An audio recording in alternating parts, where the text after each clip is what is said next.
faahfaahinno dheeraad ah ayaa ka soo baxaya qarax miino oo talaadada maanta ah ka dhacay xaafadda Daarusalaam ee degmada Daynile ee magaalada caasimadda Muqdisho. Goobjoogayaal ayaa u sheegay shabakadeena in qaraxa lala beegsaday gaari ay la socdeen mas'uuliyiin sare oo ka tirsan maamulka degmada Daynile ee gobolka Banaadir.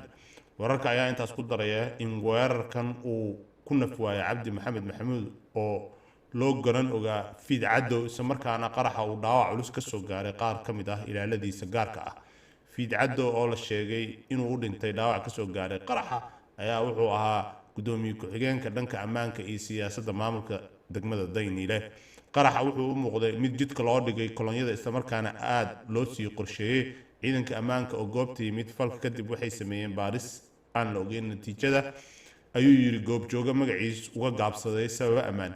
ma jirto koox ilaa haatan dusha saaratay mas'uuliyadda falkaas, hase ahaatee dhacdooyinka noocan ah waxaa looga bartay maleeshiyada al-shabaab ee gacan saarka ka leh ururka argagixisada ee al-qaacidada. qaraxan ayaa ku soo aadaya xilli caasimadda Muqdisho ay ka jiraan dhaqdhaqaaqyo ciidan oo iska soo horjeeda, taasoo ka dhalatay ismariwaa siyaasadeed oo ka taagan qabsoomidda doorashooyinka. cabsi xooggan ayaa sidoo kale ka jirta, taasoo la xiriirta in isqaqabsiga uu isku bedeli karo gacan ka hadal. dowladda iyo mucaaradka waxay isku eedeynayaan fashilka wadaxaajoodyadii xalka lagu raadinayay.